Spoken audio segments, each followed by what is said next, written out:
People deluded, I'm back again. Come on, Ian. Come on.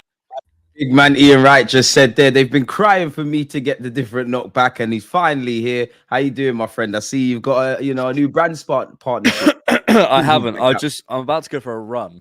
I put my. I'll take it off. I think the cap suits out. I look like a coach. Yeah, looking like Mikel Arteta post lockdown, man. You know the meme is like, bro thinks he's the coach. I You do actually. You need to start doing hand signs, man, and you're good. How you been, man? You're so kind, man. I've been great, man. But you're the guest. I asked you how you've been, mate. How are you doing? Yeah, not bad. Just had about to go for a run. I've developed an addiction to Black Ops 6 at the moment, so I'm deep in my addiction. I got it on Saturday, and I literally haven't stopped playing it. So yeah. How often you started doing running? When did you take up running? This is the first I'm hearing of this. Like a week ago or two. Like I genuinely. I've only just started. I look at this guy, man. You made out that the way you said it, it's like it's part of your everyday routine, man. No. This is quite new for me. Still, I mean, no. Like I could maybe I don't know, maybe 2 weeks ago. But like I think it's still new. But I really enjoy it. I realize I don't do any cardio. And yeah, I think I've been quite cynical about running. Just as like, what does it do? But it makes you feel really good. So there you go. I mean, rumors might be saying you're trying to get a spot in Arsenal's defense, man, such as the injuries. Listen, if they need me, I couldn't be any worse. No, that's harsh. Last question on the running. How far do you actually run? Not far. Like, literally, it's like 20, 30 minutes a day. If that, it'll be like, I don't know, 5 times a week. But it's really new. But I just like mentally, it's just got me in a much better place. I feel like way like clearer. You know what I mean?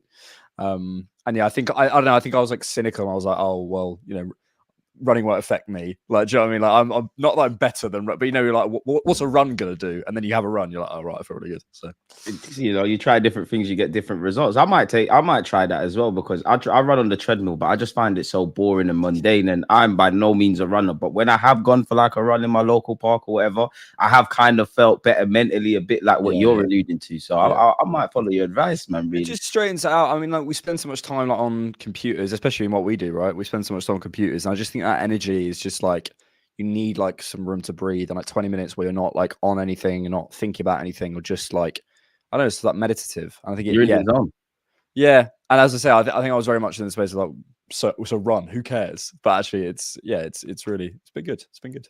Again, then that's nice to hear, man. But I have got you here because there's been a lot of Arsenal talking points, and I want to get your opinions on such. Where's my manners? Big up the chat again. Comment, like, subscribe. I can't imagine you're not following Alex, but make sure you're following him. Again, his YouTube channel is in the title. Don't be lazy. Do all of that stuff. The first thing I want to ask you: are the referees really against Arsenal? Because for me personally, I don't think there's this big everybody's out to get us. I do think Arsenal fans can be crybabies. That being said, and I know other teams can say that the same thing, but I do think some decisions have gone against us. And I think more than anything, there's probably an unconscious bias with the decisions going against us. And I just feel there's a lack of consistency in the Premier League for all teams. But where are you at with that? This is a big one. Okay. I think I think you have to separate out like being a fan and being like, like having fun and being like the refs are against us, and like genuinely thinking that. Because I think there's also some people who are just like, I hate the refs, like they're clearly against us, like in that same thing. But I think there has been a bit of momentum building, especially in the last sort of, I suppose, since the beginning of the season, around this idea that there is a genuine conspiracy against Arsenal. Just to say my natural inclination is to laugh it off and just be like, there clearly isn't. So that's where I come from. Same. But there are people who genuinely have a held belief. George on the kind of podcast that I do with him, he's never said there's a conspiracy. He's always said that there's some fishy things going on, right? Or sort of gone, look at this data set. Like, does this not say something? I think if to actually get a genuine, like, okay, there's a few levels. There's like, is there a conscious conspiracy where PGMOL are actively out to get Arsenal? Firstly, I mean, no. But secondly, I think to prove that, to actually believe that, you would have to get the number of sort of data things you have to run and meta-analyses you have to do in terms of on like okay, just red cards. You have to do a lot of research. When do the red cards happen? Like, why do they happen? Who's giving them out? At what minute in the game is there psychological impact? All these sorts of things. You can't just go, "Oh, Arsenal have had more red cards than another team," and that proves that there's an actual conspiracy. And then you need to go into other, suspensions and yellow cards and time of games and everything on officiating to actually prove that. So for me, the burden of proof on people it's on the people saying it. If there's a conspiracy, you have to prove it. Like I don't think there is. You do. It's not up to me to prove it. You have to bring up data. Yeah, you have to prove that. And I think there's so much data that you'd have to go through to actually prove that. And you can think it. It's up to you. But I think football's more fun when you don't think that. Then the next level is unconscious bias. Ultimately, no one's ever going to know. Is there an unconscious bias against us where you could look at, okay, where are the referees from? There's a kind of a lot of them from the Northwest. Is there a narrative around Arsenal? Maybe there's something affecting it in there. Look, I'm open to it. I've always said I don't know how much it really genuinely affects games. And the problem is if people go, well, look at this incident. It clearly shows it does affect games. You can't prove a correlation. Correlation doesn't equal causation. And I suppose the final thing I'd say is the real thing is to look around at other fans. If you maybe you're a good person for this. If you could get 6 fans of top 6 clubs who all believe the referees are against them and put them on a stream, what we'd all quickly figure out is we remember the ones that went against us, but we don't remember the ones that went against. Man United had a penalty against them at the weekend. Wolves, I think, have had something like 20 VAR decisions over every week. Wolves are being done dirty. If I'm honest, there's some crazy stuff. So I just think it's usually from Arsenal fans.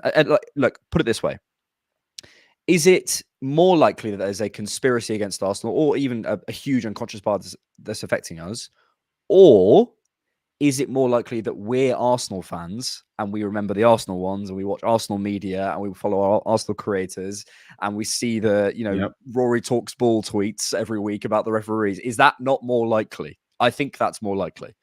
So look, I'm not ruling it out, but I just think it's come up, and I think people that's what I think it really is people get very into the Arsenal world like this, and it's hard to kind of break open that barrier. I think you're right, man. I do think sometimes there's some legitimate calls just away from this whole conspiracy talk. I think there's some legitimate calls of inconsistency from the referees or decisions against us. That being said, I do think Arsenal fans do this. Oh, but that happened in this game. This happened to us. And sometimes they're without claim. And then I just don't think it makes sense. I think personally, there's a wider discussion about the general competencies of the ref. Like staying on brand with Liverpool and actually referees. Martin Odegaard, handball at Anfield last season. I can't sit here and I could say it's harsh because he's falling over, but you could say we got away with that. I want to stick on referees. Yeah, do you think the referee in the Liverpool game bottled the big decisions, or was kind of scared to become the talking point essentially? Because I don't necessarily agree, but I think Konate won the ball, but there's a penalty shout. There's a goal was ruled out. I'm more annoyed about the last minute corner personally, but these are 3 decisions. Yeah, the corner was poor. I thought the Konate one was poor. I thought Virgil should have got booked for what happened. Even that, yeah, with Havertz. But then, yeah. So all those things are true. And by the way, what you said at the top of that was about the referees and them being incompetent generally. Yeah, there's a lot of inconsistency. There's a lot of poor refereeing calls. The question mark is that only affecting us? That's the next bit. It's the jump. Which we can't say it is. Which is hard to, it's very hard to prove and hard to so we can think that, but I think it's more easily justifiably explained in other ways. And I think on Anthony Taylor, I was looking at social media a little bit after, and there was a couple of Liverpool fans saying, well, I didn't even remember, there was like a Trossard incident. They felt that every 50-50 was going our way, and we all felt that it was going there. So what does that see what you want to see, really? It tells you that you're viewing it through your club's lens, which is fine. Like, I'm not, people can do that. We're tribal. I get it. Like, I'm not saying that that's not right. I'm saying that if there's that, and then there's actual analysis. There's actual going on TV. And it's the same. I don't know. This is a slightly different conversation, but it's the same with the Jamie Carragher thing. I'm so happy you said his name, because I thought you was going to say his name. Go on, man. Take it away. Well, Tim Stillman. I have a lot of respect for Tim Stillman and what they do on Arsenal Vision. But I have to say, I disagree with what he said about Jamie Carragher. And he was sort of saying it was like banter YouTube level analysis to compare him to Jose Mourinho. Well, one, it basically, you're saying, it sounds like you're saying that you don't think that's his genuine opinion, which I think it is. And secondly, Jose Mourinho has won like what 3 titles? Like it's not a. It's not like it's Bob off the street, man, who manages a pub Sam team. Allardyce. Do you know what I mean? Like it's one of the great managers of the Premier League era. Hallmark of Premier League football. And by the way, I disagree with Jamie Carragher, but it's this notion that if someone disagrees with me, they are disingenuous. They can't be telling the truth because they disagree with me. Well, what if they just have a different viewpoint to you? And that's life. Then we and then we go further into, do you think he's genuinely saying that for himself or for a different agenda? That's a different conversation. But yeah, I just think there's a lot of kind of panic, and I'm so conscious of, like, I do it on my channel, of like becoming like the Arsenal therapist, of being like, guys, chill out, like it's fine. But I do feel a lot of head loss, even from people that I previously have thought like, wow, there's, I do continue to respect Tim Stillman's work, and I respect what Rory Talks Ball does, respect what you do, and so on. But I feel like in the space, there's a lot of people like about it at the minute. I'm just like, whoa, because football's an emotional game, my guy, man. It's one where I'm human. I get excited when Arsenal win. I get agitated when Arsenal lose, but I try to keep a clear head. This is why, away from me just watching the games again to see if I didn't pick up anything, I watched the games again, because the second time you've obviously known what the results had. You've got a clear head. You're not seeing it through the lens of a fan kind of engaged in it. Like even me in the Liverpool game, with all the talking points, naturally I was a bit nervous going into the game, and as the game went on, I kind of felt a bit fine. I respect Jamie Carragher like you. I just feel he's a spin doctor, and I just feel when it comes to Liverpool, a bit like Gary Neville at United, he's a bit too emotional. Like I feel Jamie Carragher, you can't have it both ways. You can't sit there in the whole week and say Liverpool have Arsenal's number. Arsenal are there for the taking, the injuries, the yada yada yada. It's a big blow for the title aspirations. Liverpool look the best in the world, and all of that kind of stuff. Take nothing away from Liverpool, and then Liverpool come out of that, have to come back from behind twice, which we might be slightly exaggerating with injuries, but we are a battered brood side. You look at everything around Liverpool versus us. It seems quite positive versus negative, and then not win. I feel he was a spin doctor. I feel had the shoe been on the other foot, there had been a deep dive within Jamie Carragher about Arsenal, about why we didn't win, etc., etc. And now there's talk about Jose. I want to ask you about that Pep Guardiola, Jose Mourinho, Mikel Arteta, because 1 minute Mikel Arteta is Pep Guardiola, the next minute he's Jose Mourinho. What do you feel about that? Because for me, if he's Pep or Jose, that's all right, because he's going to win a title or titles. But how do you feel about it? Because I feel the goalposts shift in that regards. Well, it depends who you think is shifting the goalposts. I mean, are we referring to the Sky pundits? Like, is that who we mean, or are we talking about people online? There's so many opinions. I think it's very easy to say all the narrative is, and often we're referring to like one person. Bearing in mind, Arteta not too long ago was called a cone boy, but he must be doing all right to be Jose now. By certain fans, and certain rival fans, and I don't, this idea that there is this sort of centralized narrative, I don't really agree with anymore. I also think that's not the media space we exist in. There's so much media and so many people that you can pick. I often. I say this to George as well on the Canon. He'll say that, oh, fans were saying this, and I'm always like, no, some fans were saying it. It's not all fans who think this one thing, or all rival fans. Certain people, it's usually a few people on Twitter, isn't it? Like, and then they speak for the thousands. So it's not it's not the narrative. It's one person or two a couple of people's opinion. I think just on that, I think there's a great deal of respect to be given to the fact that Arteta is being compared to these managers. Like, let's be absolutely clear. These are Premier League winning managers who are titans of the sport, and our manager's in his first job. So this idea that it's disrespectful or something, I don't buy. I don't. He's not one. I do think they're disingenuous when they say it, but I don't think I'm with you. If Arteta's praised in that regard, you're doing all right, man. But disingenuous, like that implies that it's like I don't know, like well, you tell me, it's like a bad comparison. Because when you look at Jose, like me and you both know, Jose a great manager, defense wins titles, but people stick to beat Jose with, especially in the modern day now, where you've got goalies playing out from the back. He's seen as negative and things of that nature. Now I think that kind of ties in with, and we can get into it, and I don't think it's necessarily wrong, but Mikel Arteta is spoken of as a defensive manager, right? And probably in the last week or so, probably not necessarily happy with our quote unquote approaching games. So I do think when you look at it on the face of it, yes, I'm here for Mikel Arteta to be compared to Jose Mourinho, but I do think they're being disingenuous. I think with the Pep Guardiola thing, it's really just off the basis of he's worked under Pep. He's seen as someone that doesn't necessarily have his own ideas. You know, Pep Guardiola and Arteta, they've obviously got similar paths and they might probably have a similar outlook on football, but Mikel Arteta has had his own playing path, let alone managerial path. So he's his own man, but that's why I think they're doing it. I don't think it's like what you're saying where, you know, you're seeing it as two great managers, different ways of playing, but two great managers. If Arteta, who's been in the job 2 minutes, is being compared to them, he's doing all right. That's what I mean by I think it's almost like a double-edged sword, like a backhanded compliment. Yeah, I look, I think ultimately people will always lag behind. We watch every single Arsenal game and we talk about it and analyze it and watch it back and, you know, try and understand the football and stuff. Ultimately, you know, there's the death of the generalist has happened in football. You can't cover there's very few people who manage to cover every team or most leagues in a very good way. You can't. It's impossible. And it's funny whenever people, you know, we sign someone from abroad and everyone's an expert on, you know, Calafiori or Marino. Us two included. Well, no, but, you know, I'll go and watch that video, but I'll say, look, I've watched 690s of him and here's my opinion so far and we'll see. But, you know, you can't cover football in the depth that, you know, you expect to anymore, or certainly it's, the level is raised because there's so many specialists out there with platforms. So the generalists look a bit silly. I think there's still this thing. I mean, ultimately, I feel like we're kind of skirting around it. It's the Sky pundits, isn't it? We're going like the Sky pundits aren't giving us our credit. And just personally, I just don't care because I see where he comes. I know what he means by Jose, but I also know I watch more Arsenal games than Jamie Carragher. I know I do. I know, and he watches more Liverpool games than me, so he can tell me about Liverpool. I'll tell him about Arsenal. You know, he's being asked. It's like me being asked my opinion on Liverpool.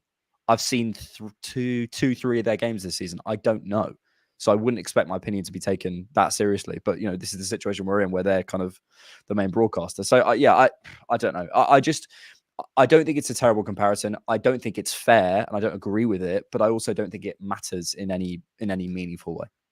And I look at that. I'm kind of with you, but I'm kind of in two minds because on one hand, like you said, that there is a death for the journalist. You can't be anywhere. You can't be everywhere. I do think a lot of publications, a lot of talk around not just Arsenal but everyone is just centered around buzzwords and lazy words. And I don't think there's real deep diving analysis into all clubs and really providing nuances and talking points and things of that ilk. I do understand Arsenal fans because naturally, anybody, you know, if you was being spoken about in the media and they said you're a terrible person, etc., and you know you're not, and the people around you know you're not, you're going to get frustrated. So I think Arsenal fans, or the majority of level-headed fans, are just not happy with the narrative and how we're portrayed, rightly or wrongly. But also, I don't care personally from a human point of view. I don't care. Like, I wish we live in a day and age where people were honest and whatnot. They don't like, and I'm not saying this to mount a crusade, but you know, Gary Neville I grew up watching him go at, you know, an Arsenal team and things. He's not going to like us. It's like Arsenal fans want validation from external sources when they don't give a crap about us. The only time they will be able to say great stuff is when we win the league, and you just have to look through history. The Invincibles is seen as a great team. They never liked the Invincibles when they were playing. They definitely did not admire Jose Mourinho and Chelsea because of how they played. They probably had something to say around Klopp. And I've heard, you know, people say City are boring. They've bought the league. You know, Pep Guardiola's, you know, coaching creativity out of players. Who cares? All you want to do is win trophies, really. There's always going to be a goalpost shift. There's always going to be something. If we go and win the Premier League this season, we've only done it once. They'll still say Arteta spent X amount of money. If we go and win the Champions League this season, we've only done it once. A team like Arsenal should have a stronger European pedigree, which is great to say, and it actually is right. But for me, it's always going to change. So with that being said, yeah, how do you feel as an Arsenal fan in this current climate? You know, we lost to Bournemouth. Depending on how you look at the Liverpool game, I think we came out of it, you know, okay. Not the best of performances against Shakhtar, but we got the result. And then the backdrop of the games we got to come. How are you feeling as an Arsenal fan at the moment? It feels like we haven't really had lift off this season. There hasn't been like that moment where we've arrived. Like I think we had a couple of those last season. Like we had that City game where we beat them 1-0 at the Emirates, and there was like that. I think we actually did it live after that. Yeah. Close to that. It's coming full circle, man. There was this kind of feeling of like, okay, we're off. You know, we Arsenal fans feel like we know how good we are, But we want that. We want the validation from the mainstream media, which I would suggest is neither possible Right nor on there. brand, man. And secondly, we want the moment where everyone goes, "Wow, Arsenal!" We're never going to get that. So we have to know how good we are, and we have to look for it. And it's hard to. I said this yesterday on a pod. It's hard to know how to be a fan to this team because it's like watching your favorite. I don't know, your favorite boxer get beat down, and you're like, I know you're better than this. It's very hard to be a fan to you when you're, AJ, perfect example. You know, sorry, AJ, man. No, you know he's better than this, and why is that happening? So it's hard to hold that. Look, I think so. Then you have to look a little deeper, and I think for me personally, if we can't just specifically on the Liverpool game. There's certain games like the City game. There's things to come off. Bournemouth, there was some genuine concerns, which maybe we can come to about the coaching. We want all your take it away, man. Store it. Okay. Let us know everything, mate. Take us to town, mate. Well, but yeah, Bournemouth, 100%. I have some criticism for the coach and certain players. Liverpool, I came away from that, and my headline of that game was if we can't put that down. So by minute 74, we had 3 fit senior defenders available. If you can't put that game down to getting your players back on the pitch, I don't know what. Like, tell me a game that you can. Like, I don't know. So that for me, like, I watched probably the second half of the first half, and I thought we were way better than them, and I think it was pretty even up to that point. The opening of the second half was a concern because I felt like we just sat back, and that was before Gabriel and Timber went off, and I didn't quite understand that. I don't know if it's about fitness. I don't know if it's an instruction. Second time in a week that's happened. That's why I said that with Bournemouth. Yeah. You can see Arteta doing this. So I don't understand that. He said we lack courage, which is damning for me for the gaffer to come out and say. Yeah. So I don't think it's an Arteta. I don't know, honestly. Maybe we're worried about losing the game. But yeah, that's my criticism. My other criticism is probably when you don't have Saka and Ødegaard in the final third, you lack an on-ball reference. You lack someone when you go over the half line, you hit them every single time. You lack a hub, really. Exactly, a hub. Yeah, it's a very good way of putting it. And we didn't have that. And to not use someone in that way, whether you make that a Raheem Sterling on the inside, who's I think could play that role, whether you make that Ethan Waneri, whether you pull some, however you want to do it. I think those are probably the two main options. You restrict the creativity of the team. You lack to use that fancy term, a final third tempo setter, but basically someone who you're going to every time in the final third, right? And I was upset, to be honest, that Arteta didn't do that and thought a Rice, Mourinho, Partey midfield would kind of be enough. And then Saliba's off and the game changes. I feel like there's periods of games at the moment where we're just sort of drifting through and we're not really... Yeah, we're just existing. We just exist, at the first half an hour at Bournemouth, if you look at the running XG numbers, it's just... we're literally just like passing around. It doesn't feel like we have any personality or purpose. There wasn't any life in our work, if I'm honest. Exactly. And also... other teams can stop us, but at least we can see what we're trying to do. We're trying to hit long balls and they're not coming off. Fine. But, we can see what we're trying to do in this periods of games. However, it doesn't matter who you are. If you don't have your best players on the pitch, you can't play the football you want to play. It doesn't matter. And at the end of the Liverpool game, we didn't have Ødegaard. Saka was gassed out. Timber was gassed out. Gabriel was off. Saliba was off. Calafiori was off. We can't expect, and against the best, potentially the future best right back in Premier League history, and I would say the best right winger in Premier League history, Mo Salah certainly should be. You can't expect that there's going to be no drop off when you have Kivior and a child. It's just going to happen. So there's criticism. To sum this up, there's criticism. I don't feel like we've had that lift off moment. I think it's coming. And I think once we get our players back, we'll start to see our football again. Because even with so many players out, we nearly still won it. I genuinely think we could have won it, even with Kivior and Miles Lewis-Kelly, which tells us where we're at. Up against Liverpool, who basically had everyone available. I think you're bang on the money. I think I think even watching the game again, I was a bit harsh because I must admit I have been frustrated with the kind of second half.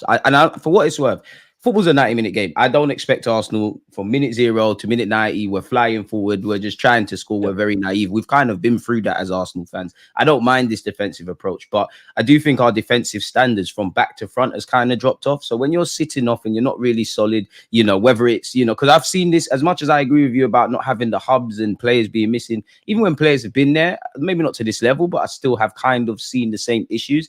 So that's kind of frustrated me. But I will say, watching the game again, it was a weird one because I do think we was a lot more attacking than and the narrative is giving it credit for. I do think we was a lot closer to Liverpool. I won't say Liverpool are overrated or whatever, but I think they flattered to deceive, if I'm completely honest with you. They're still a great team. They're still doing their thing. I don't know if that's Mikel Arteta's tactics, a bad day at the office from Arne Slot, maybe just the players not having it. But I think it was a lot more even than maybe if he was looking at it going into the game, just form-wise and talking-wise. And I have to give the team credit because as much as I'm getting onto them for sitting back, and I agree with Mikel Arteta about lacking courage, the one time or the one period in that second half we were starting to gamble, that's obviously what met our demise. You know, we've gone forward. Lewis Skelly's tried to find Martinelli. He's obviously lost it. Trent's done what Trent's done. It's great from Nunes, and Salah does what he does both in the Premier League and against us. So it's a bit weird. Why don't you think, obviously injuries aside, because I personally, I think you're right, really, and I think injuries are a big factor like they'd be with everyone. But I have to say, even when everybody's been here, we've been churning out results and whatnot, but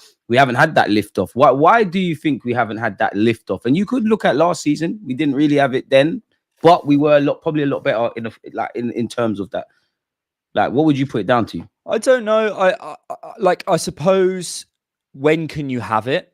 And they would probably be against City and Liverpool, probably like that moment, the defining result. Because we went away to Villa Park, we won. We went away to Tottenham Hotspur, we won. You could argue those are the lift-off games, but I think it's more actually about performance. It's putting to get, and actually even last season, City, there was this feeling that we weren't as good as them, but on the day we matched, like, I think there was still that sort of sense of Arsenal fans that we're just slightly inferior to them. And I think on that day, I remember just feeling like we're as good as City. You're actually trying to go for it. Not in certain areas, in controlling games or maybe in creating chances, maybe not.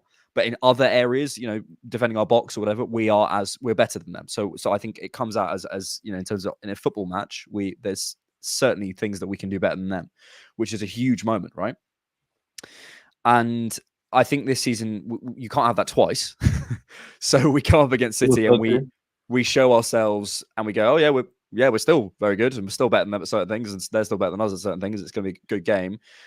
I think we would have needed a blow City out of the water for that to happen, and the same with Liverpool, and we haven't had that. So I don't know whether we can have that.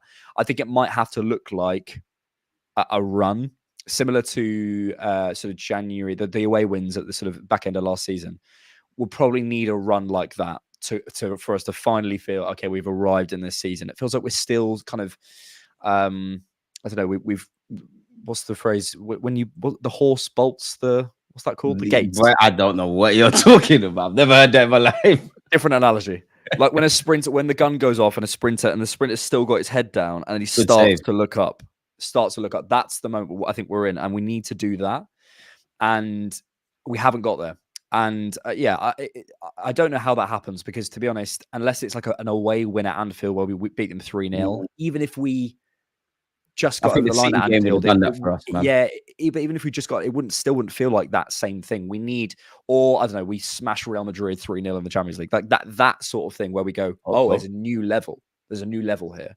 We haven't got that, so it's going to require a run, I think. But look, the thing is, we forget how quickly. I was saying this yesterday to a friend. Like, we forget how quickly things change, especially in football. 100%. And you know, we're sat there going, you know, 2 years ago, whatever it was, we've got to get back in the Champions League. Got to get back in the Champions League, and then we've got to find a striker. And then we found a striker. And then is Saka going to become that guy? And he's becoming that guy. And then can Arteta coach them this way and that way? And he does. And then we ask new questions, which is fine, and as we should. But we also forget that we've answered all of these questions, which to me tells me that we are going to answer. If you've answered, if you're on a paper, there's 100 questions, you've answered 80 of them so far, and they just go, well, you need to answer the following 20. It's like, well, I've just done that. Hang on a minute. Like, let me get there. Give me some time. And by the way, I've got some form here. I've got 80 questions right. Let me just keep, and maybe a couple of them wrong, but I'm going to learn. So I'm okay. I just think we need to be patient, and I know fans don't want that. And ultimately, underneath all of this, I hear those people who are like, I just want a trophy. I don't care about excuses. I don't care about players being out. I don't care if Mikel's in his first job. I don't care and I completely get that. But we're 5 points off the top, and with half our team missing, so I think we're okay. This is where I like speaking to you, because I know it's confirmation bias, but we have a similar outlook, and I'm a bit like that in that we've answered. You put it perfectly. I don't need to repeat it. You put it perfectly.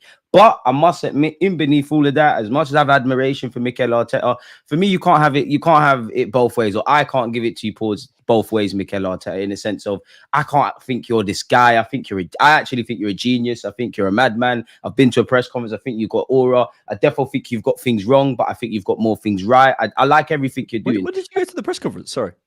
Brighton game. Yeah, Brighton, where Declan Rice, he was not in the mood. Yeah, he was not in the mood. He was not in the mood. I tried to ask a question. The guy aired me, not Arteta, but the press conference, he aired me. I was probably doing that. Did you see his press conference post Liverpool? Nah, that's one I haven't. Go watch it. I don't know whether maybe someone said something to him at the club or something with, Tim Lewis or Vinay before or whatever. But when he's asked questions about referees now, he just won't give you anything. Yeah, and you can see how furious he is. Why would you? He said something about a letter. He was like, "Yeah, I'm sure we'll get a letter." Why would you? Yeah. Why would you? And even that, one thing I admire about Arteta is he hasn't looked for excuses. Like even before the game, he said, "You know what? The injuries are the injuries. Go out there, we'll do things." Even after the Shakhtar game, when he said, "Believe me, we'll be flying in the Liverpool, going into Liverpool," I was like, "Arteta, I believe you, but as a fan, I can't really see that right now." And I won't quite say we was flying against Liverpool, but we kind of was. Now, my thing with Arteta is, if I think the world of you and all of these things, I expect you to deliver. Now, we know it's not as black and white. There's obviously contexts around stuff, but you need to get a trophy. I don't care what trophy you get. Of course, if you go and win the FA Cup or the League Cup, even though those are trophies, people will sit there and say, but it's not the big one. You spent X, Y, and Z. So I do think we need to get over the line. And I must admit, this year, I either feel we go up the gears, kind of what you're saying, or we go down. Purely because I know Arteta will keep improving and all of that jazz, but I just think we've been so good in the last 2 years. I think you've got to that point where you either go up the levels or there's a slight somewhat regression. And I don't want to exaggerate because I don't think they're there yet, but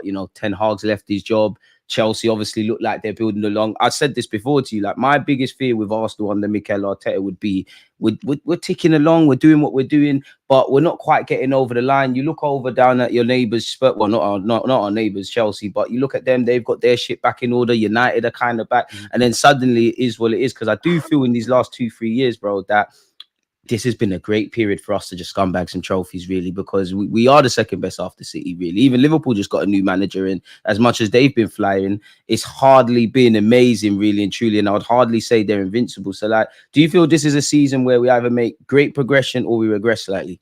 It's always going to be the question. I think, look, the real thing that I feel positive about is because everyone can sign players, everyone can improve.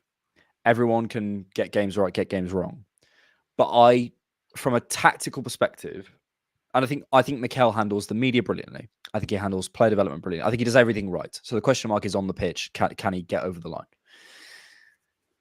I have not felt... When was the last game? When was the last game? And then maybe chat can answer as well. Where we felt that another team out-tacticked us. So the Villa game is maybe the last time I think. Yeah, Villa game at the Emirates. I'd say Villa. I'd say Villa first half. Emre did his thing. That's a good question, Alex. I would say for me that's way more about the physical drop off. I went back and watched that game. Declan Rice is like he's ambling around. I think we're knackered, and it's in the middle of a Champions League. And I'm not trying to make excuses, but like tactically, no, there's context. They beat us on 2 transitions, right? But what I mean is a game where. A team are consistent, like a game where maybe a team got over 3 XG against us, or a team that like we from minute 1 to minute 90 we're camped in our box, we couldn't get out, we had literally nothing for them. I can't remember the last time that happened. Mikel has a plan for every single team. Against Liverpool, let's just take that as an example. Liverpool created some chances, but they had their whole game model is around high turnovers. They got 2, one of which was Marino with that mistake, right? They got 2 in the entire game. We stifled that midfield, if I'm completely honest, which is the big talking point around Liverpool in particular under Ancelotti. I think we did that. That's one thing I'll give the players credit for. I think their midfield didn't do nothing really. Balls over the top, which we don't necessarily normally do, were really, really working. Havertz was dropping from 9 into the sort of the right channel and creating some space and dragging McAllister with him. Even led to Saka's going directly with White. 100%. You know, I don't remember. I can't remember genuine because there was 2 high turnovers. I think it was one where we gave it away on the left side. But did they break us down, particularly in terms of our block? Like, did they score a goal from a cutback? Yeah, them just going long. Like, even Trent, like, probably the best passer in that team. Yes, he's made the difference for the 2 goals, but across 90 minutes, I'd hardly say Trent was doing what needed to be done. Like, their goal came via a set piece because Van Dijk's put a lovely ball over the top. Well, the first one for Diaz. Partey's done well to concede the corner. We've probably let ourselves down.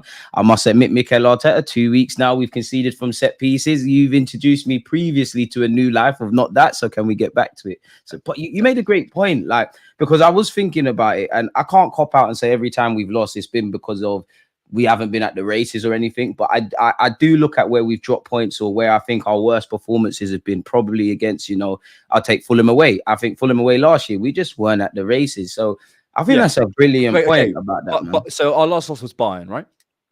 That was our last. Was that no? Oh, sorry. Before Bournemouth was Bayern, right? Villa, I think, isn't it? I swear Villa in the league. Villa off the back end of last season, and then we Bournemouth. lost at Villa, and then we lost at Bayern. Yeah. So that was our last loss before Bournemouth. Bournemouth, I put entirely down to Odegaard and Saka. Really? Well, and the red card. Honestly, we're gonna have to talk about that. We're gonna have to talk about that. We'll go on. As in, I think that not entirely. That's probably too far. But I think there's a lot of mitigating circumstances. I think a game where we were out tacticked was Bayern, right? What happened in that game? Like, and I think that's probably the last game, maybe the Villa game, but I'd put that more down to physically. But I would say Did you say Porto away? Potentially that was about the mid blocks, and then I think we found new solutions. But out tacticked, I think was at Bayern, right? Probably the last game.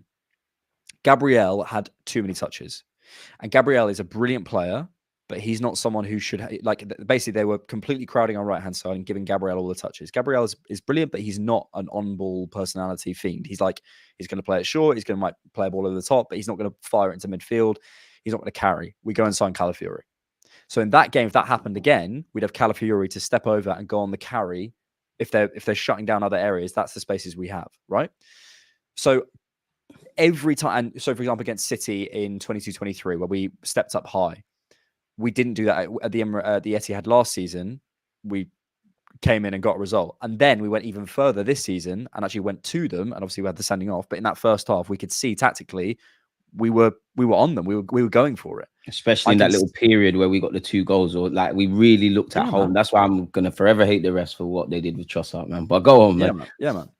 But my point being that I'm not looking at a load of games where I'm like, oh, they created 5 XG against us and we were absolutely rubbish and we couldn't defend our box and we had no way of creating chances, when Saka and Odegaard or whatever who are on the pitch. Like, it's, ultimately, managers need tools. And I think the highest chance creators in Europe since 22-23 are Saka and Odegaard.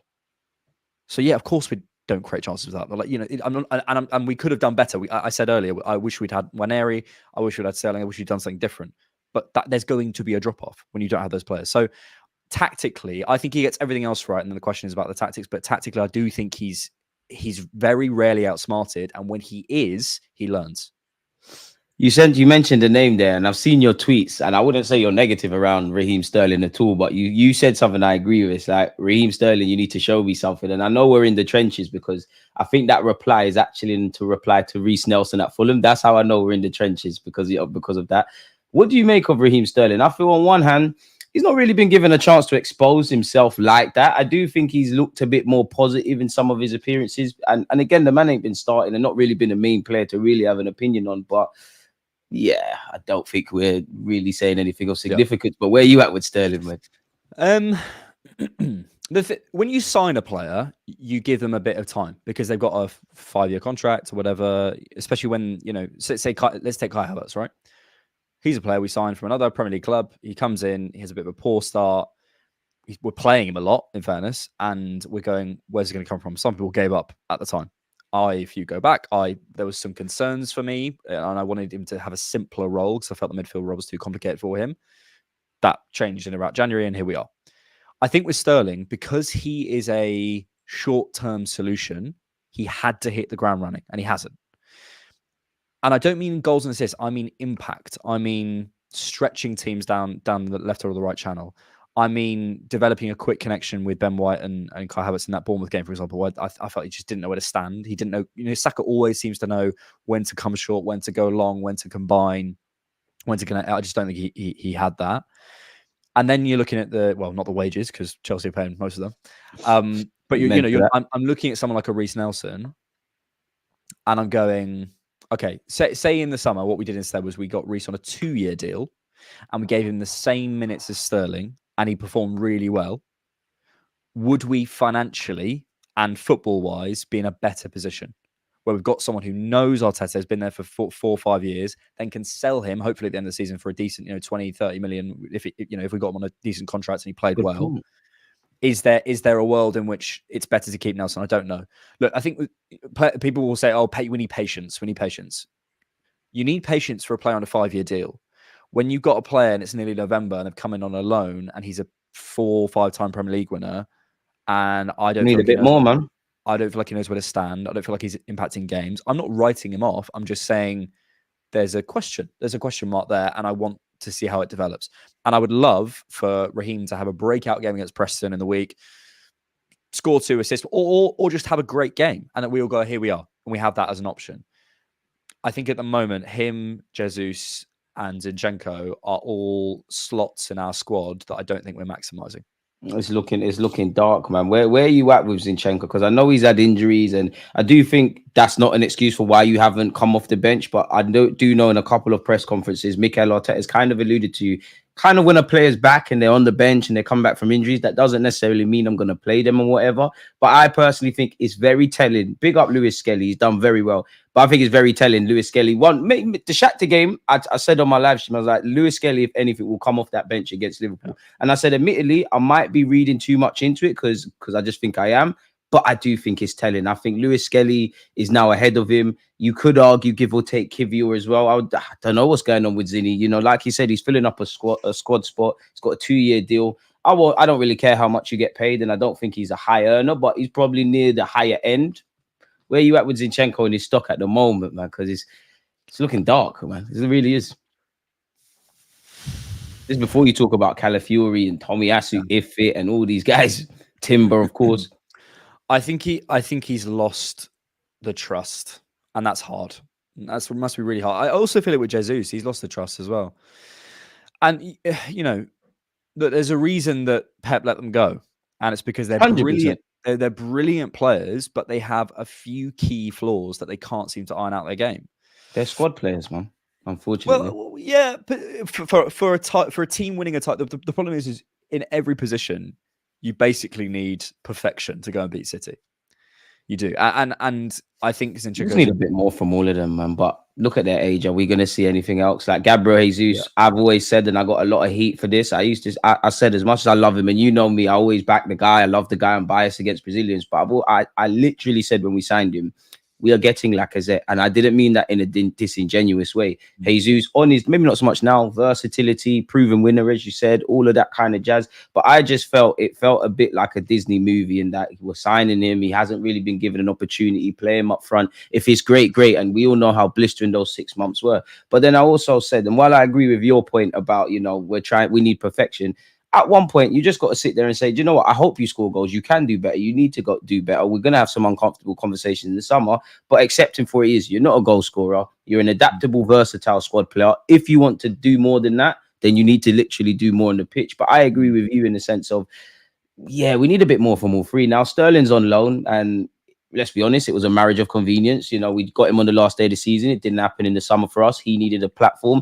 Obviously, probably staying in London was probably a carrot beyond Mikel Arteta. But yeah, I just feel all three of them, for me, and I don't know where you are, uncomfortable conversations need to take place in the summer. Potentially, I'd even throw Tomiyasu differently into that, as much as I love him. Yeah, this is Tomiyasu's final season if he can't stay fit. If he can't, then we just have to move on. Just to come to that comment so quickly from Tolu. that isn't true. I think it's game week 6. I looked at this. It was the one before the international break. Cole Palmer got booked for it. Edison got booked for it. Bernardo Silva got booked for it. Dawson got booked for it. There was another player, I can't remember. It just isn't true. Like People get booked for it. We're sent off for it, and that's happened to us. But that's because our players were on yellow cards. So if someone did it on a yellow card, they'd get sent off. It's not. Yeah. Sorry. Like, no, I think you're bang on the money, Alex. Because there's genuine things to get annoyed about, and we've had one of them. Horrific decisions, but that just isn't true. Like I'm sorry. I feel you're bang on the money because again, I do think the yellow card thing generally is kind of give or take. But as you said, we were on yellow cards, and let's be honest, it was dark arts gone wrong. You could argue the ball's moving when the Brighton ones happen, but Declan Rice knows what he's doing. I'm going to give Trossard the benefit of the doubt. I think he's kicking the ball to delay the restart. Saliba, it is what it is, isn't it? You got done dirty by the pass from Trossard. It is a red. So, yeah, man. No. But, yeah, back with Zinchenko and Jesus, man. Yeah. Yeah, look, I think on Jesus, I think there's a status anxiety of him there. Yeah, I just think he's frankly, he looks like he's trying a bit too hard. And I think there's a couple of, I don't want to read too much into it, but there's a couple of clips I've seen of Jesus where, like, on the touchline, like he's not celebrating. There's been a few times where he's been like, someone has scored, and it doesn't look like he's that happy. I could be massively reading into it. Sound like the Sky Sports cameras when they used to pan to Ramsdale, man. yeah. But just to kind of, I don't know, maybe that's not fair to go in too much on that, but I do feel a sense of like he's trying for himself. And you know, Eddie, we used to come on, and it felt like Eddie was like, I'm going to score. I don't care what the game state is. I'm here to prove myself as Arsenal's number 1 striker. I want the glory. Yeah, and I think Jesus, honestly, if I was him and I was advising him, I'd say, look, mate, stay here. By the way, I'd absolutely have him as our 5th or 6th attacker. And the problem is the wage. So from our perspective, I'll be looking to move him on. But if I was Jesus's representatives, I would say, mate, you've got a great deal here where you could win a Premier League title. Yeah, you're not going to be starting every single game, but you're not going to get to move back to City. You're not going to move to Liverpool. You're not only ways down unless you can go Saudi and get the, Yeah, unless you go to Saudi or you go to Bayern or whatever, or maybe I don't know, a Madrid will take you as a back, whatever it is. But I don't think you're starting for any of the clubs that you think you're going to start for. So stay here and humble up a bit. Like, humble up and support and be the leader, be the vice captain or whatever he is that Arsenal need, because we need some experience. There's a role. Captain us against Shakhtar, if I'm not mistaken. So you're still a heavyweight of sorts in the changing room, and you're still somewhat valued by Mikel Arteta in that sense. There's a role here for you, 100%. And by the way, there's 2 positions in that attack, which there's a world in which you could still get back to. Is there a world in which Gabriel Jesus does something for us on the left wing? I don't. I think you're more likely to see that than up front, because I do think, he's still an option up front and whatnot, but I just feel Kai Havertz is massively in front of you. And this is just my thoughts. I feel clearly player for player, you give them both for football. Gabriel Jesus has probably got a lot more, but I think in line with Kai Havertz, I just think the physicality he gives us, pulling out to the right hand channel, the very fact that for me, one key difference with Gabriel Jesus and Havertz, I might be being harsh and I ain't got the statistics, but Havertz actually wants to get in the box to some degree, and it seems like he's got more clarity. Exactly, and he's better off the ball. So I don't know. I didn't admit. I must admit, I didn't think we'd be in this scenario with Gabriel Jesus, man. Like, you could argue Raheem Sterling's ahead of you in the pecking order to a degree, because he did start against Bournemouth. Now that might be redundant with me, because Jesus came on against Liverpool and he got a yellow card. He was quite passionate about the rest, really and truly. But yeah, man, Gabriel Jesus, Zinchenko, there's a lot of uncomfortable conversations. I agree with you with Tomiyasu. I think Tomiyasu is different in that we clearly love him. It's just we never see you, and it always feels like with Tomiyasu, God forgive me, but you're injured all the time, so I'm probably not making any sense. But it feels like for me with Tomiyasu, whenever we really need you, like, you could see our options defensively where we could be like, oh, could Tommy play centre half? He's not here. What do you make of Benjamin White at centre half, by the way, man? I liked it. I thought he looked really good. I think if we'd won, we'd be talking more about it. We get the vids out. Yeah. I think I came up sometimes when you just talk and you come up with a phrase. It's a bit of a. I don't know if I can say. Can I swear on your channel? 100%. Go ahead, man. You know the house rules. It's a bit of a wanky phrase, but the passing menu How about that? The passing menu, but is it basically the options available to him from That's a passing menu. Yeah, exactly. It's such a tactical approach. But like from the back, like centrally, I think his options are nicer. And you can see like the switches he was making, the ball, like the faded ball over the top to Saka. We've seen him when he comes more centrally, those switches out to Martinelli. He's so composed. He's somehow like quick-footed, but also strong. And you don't often get that in a player where someone's Benny like Blanco. they can run and support an attack, but also deal with a Nunez. Like that's very, very rare. I think he gets his flowers for that, bro. Nah, Like the passes and whatnot, because I don't feel he does. What frustrated me as well was that interview he did with Ben Foster, where he's going like, "Oh, Bukayo like puts, never leaves me. Like, I'm probably not the most talented player," and that's like he's like not backing himself, which is probably a bit of self. He's just nonchalant, man. I'm not sure how much he really believes that, but I genuinely think of Ben White as one of our best players. Like genuinely, one of our most consistent as well. He's in that category for me. You have the sort of the Saliba, Odegaard, Rice, Saka, those guys. But then Ben's in that category next. He's with the Havertzes. He's like 100%. He's so good, man. I think you're bang on the money. What do you make of Thomas Partey? Because I feel he's been very good at the start of the season. I think he did get good at right back. Obviously got destroyed once or two times against Diaz. He lost some battles. He won the war. And not only what do you feel about Partey, I have to ask the question. He's in the last year of his deal. Do you give him a new contract? It's been good chat, mate. Yeah, see you, see you another time.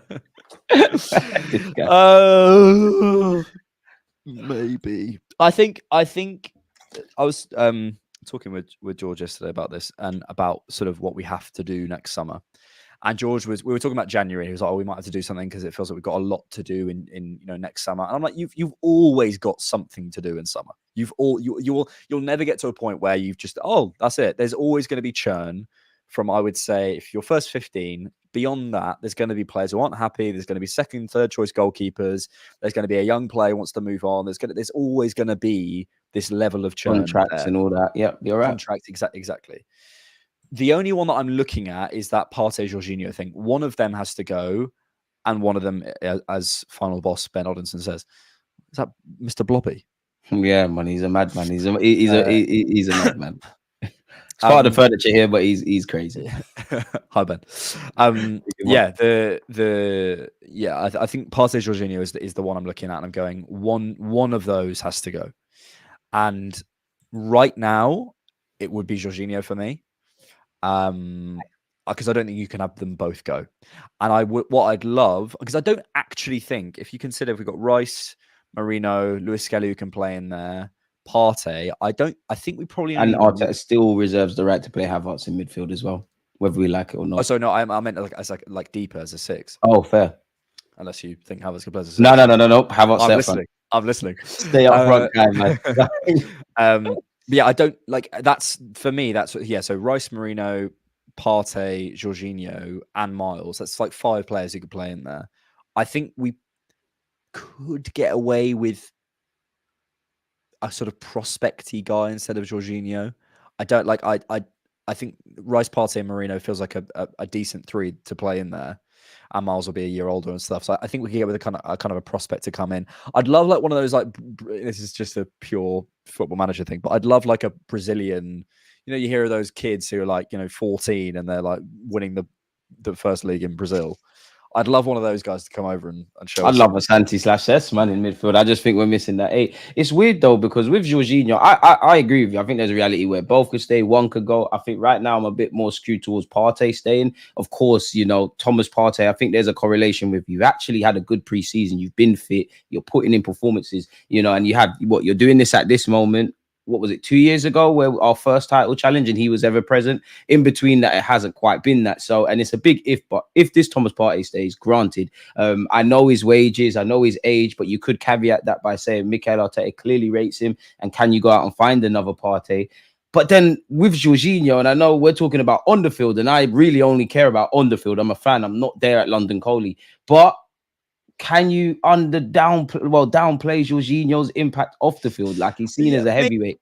Maybe, but like also, I do feel with that, there is, in any group of humans, there is a gap for a leader. And I think there's this idea that like... You really are a therapist, isn't it? There is.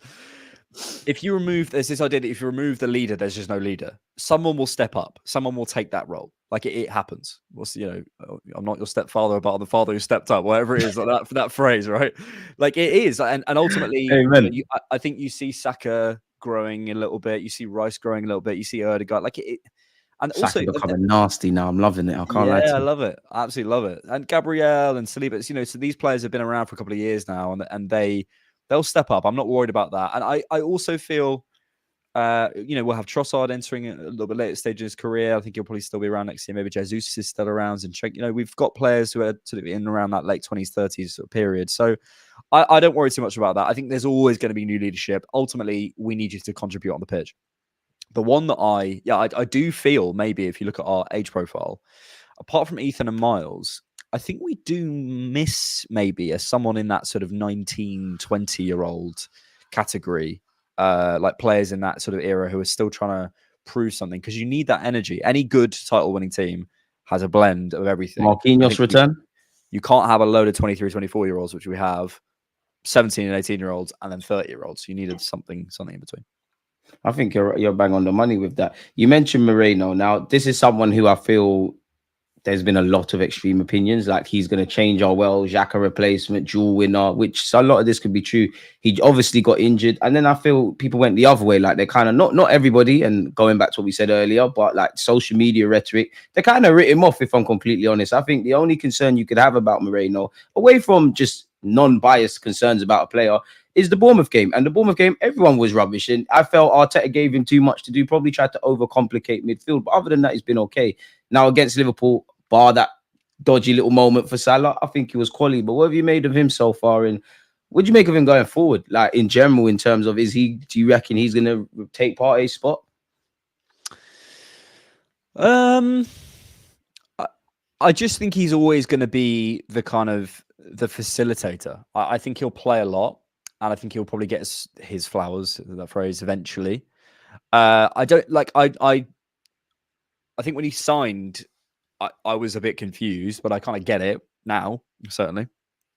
I just think it's more of a kind of a rising tide that lifts all boats type signing than it's a floor raiser but I mean the floor of the actual team, of the 11. And I mean that in terms of our dual winning, in terms of his another tactical phrase, his touch economy. Basically, he just takes so few touches. No, he does. He just takes, it's true though. Use it. Hey, you getting these, man? It's true. It's a good phrase. I get it, but bloody hell, man. It's a good phrase. I like it.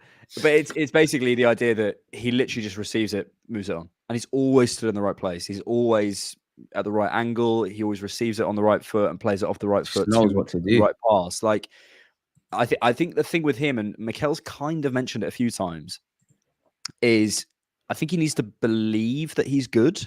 There's a little bit. I don't know if you watched that with his interviews, man. Yeah, when he's like, go on me, my English ain't good. You're like, mate, your English is brilliant, man. Puff out your chest. You're a Euro winner, man. Come on, bro. Yeah, like you've got it in you. He's a little bit competition winner at the minute, which is fine. But I think I would like him to, like, did you see his Colney carpool? Like he's obviously, and I love that. As a person, who would I rather hang out with? That. But as a footballer, I think you need something a little bit more. But I think he needs to believe that he's good, and he'll get a run in the team. If you just isolate his actions, he's brilliant. He's just like cuts out a ball, plays it forward. I love his jewels, man. The way he's just so on simple. It, man. So players don't even try. Like there's balls out to him, and he's just isolated. How many times, if you go back and watch a Liverpool game, how many times he's isolated? No one's challenging because they know they're not going to win it. So it's huge. I don't think we have got more, maybe a more of a goal threat out of that position. I don't know, but in terms of just being good at everything on a football pitch, he is great. So I think he'll really facilitate and add to that left-hand side 100%. Is that a concern of yours, just to speak about it? Because obviously you've got Odegaard, the conductor, probably the more creative of the midfield three.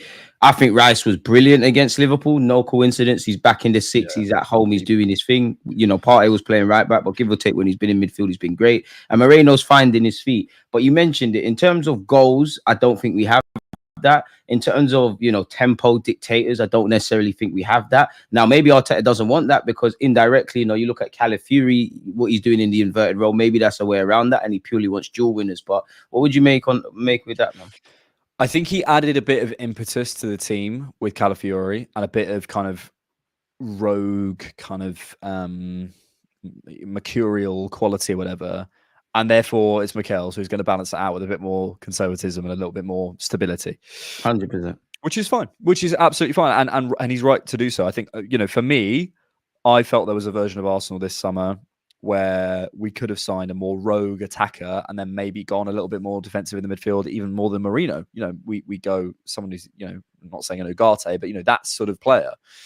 I don't know, but yeah, he's gone the way he's gone. I think it's interesting to ask where we feel like our what's the word? Our moments player comes from.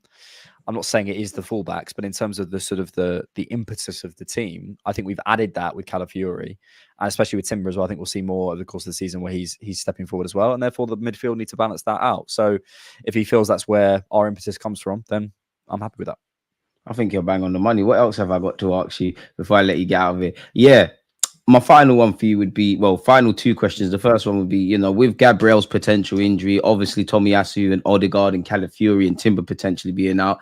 How are you feeling? And can you really describe what we're going through as a crisis? I don't think it's a crisis. I think from what I hear, Gabriel's okay. Saliba's back. Ben White's back. Fine. I think Timber's fine. He's just a little bit unfit. So who does that leave us with? Say for tomorrow night, who I think is genuinely out for Preston, probably Gabriel. It won't be risked, but I don't think he's out necessarily. So let's say for the weekend for St James's Park, I think we have everyone available other than Tierney, Tommy, and Calafiori. Odegaard, I don't think will be back, but I think he'll be close by that point, and I think everyone else is fit. So I don't think we're in a crazy crisis, to be honest. I think you're right. I think you're bang on the money.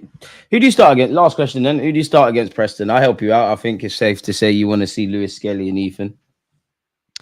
Yeah, I think so. I was about to say Neto, but I think he's cup tired. Yeah. I don't. It's sad because the one time he can get games, he can't play. Raya's can't have the day off. So funny. Tim Pot. Yeah. So who would I do? I would do Raya. Nichols, maybe? I think Lewis Skelly's going to have to do me a job, man. Nichols could do it, but I'm just careful of it's Preston away. He would learn a lot. It's a baptism of fire. And to be fair, he didn't put a foot wrong against Bolton. Yeah, we played Bolton. I do think he's the one that kind of struggled. Zinchenko's got to play. If Zinchenko... What could you put Zinchenko left back, Lewis Skelly right back? If you can play inverted left, you can play inverted right. That frees up the centre halves. You go with Kivior and... Probably rely on Benjamin White again. Yeah, probably. I'd probably go Kivior and White as the partnership, and then I'd go Zinchenko and maybe Miles on the right or Nichols on the right, and Miles in the midfield. I don't know. I want Ethan, probably Jorginho, and then probably Jesus, Sterling, and Martinelli, maybe something like that. Jesus, Sterling, Trossard. I don't know. I think it's one of those games to play as well. Yeah, maybe. It depends. I guess it depends how they're feeling. Because like you said, Newcastle's a big game on the weekend. I'm sure there's enough time to recover and all of that jazz, but it depends how you want to do it. I think it might be a case of I think you go either way around. You either start strong and try and get 3, 4, 5, and then go off, or you start a little bit weaker and then in the last sort of half an hour try and win the game. But I don't know. I suspect it's Mikel, so maybe he'll start strong. I think you need to start strong, man. I think in a best case scenario, kind of what you said earlier about us having Newcastle at 12:30, just go out there, win the game, get through to the next round. All the players that are in contention are more than likely to play on Saturday. I want to say, take them off, man. Yeah. Hey, Alex, it's been amazing having you back, man. Let people know where they can find you. What videos you got to come out / have came out. Today I've got a video coming out a little bit later on. You can check out the Cannon podcast for longer form content. Check out the different knock and follow me on X at AM on football. Were you on TalkSport? Yeah. I saw someone comment that. What happened? Sunday. Yeah, I was in the Lions Den, man. They were trying to press me on an answer like, would you be happy with third in an FA Cup? And I said, no, yes, and no. I was like, if you're asking me to make a blanket comment in October and to say, you know, like we've fallen off, we haven't had the season that we want, and that's all we could save, then great. But I want to win the Premier League and stuff. But it was great, man. They were very welcoming. Yeah, bounced off everybody well. Yeah, I was on TalkSport. It was quite decent, man. They cut up some clips. Like there's a clip where Sam and Abby, obviously we've conceded an equalizer. They're like doing handshakes and whatnot near me. I was like, for fuck's sake. But it was a good day. It was a good day at the office, man. Nice, I can't man. complain. Nice, man. Lovely. Appreciate that. But yeah, Alex has told you where to find him. Go and check him out. Again, don't only subscribe, turn on your notification bells. You don't want to miss the video he's probably got to come out. The guy's crazy with the editing and these wacky terms. Like, what did you say? Touch economy. Like, where else are you gonna hit that? Yeah, like where else are you gonna hear that, people? There's only one place to hear that. If he's not on my channel, that's his very own. So yeah, go follow the different note. Alex, enjoy your run. One love for tuning in. So yeah, and let us know your thoughts, people. Like, comment, subscribe, all that good stuff. Peace.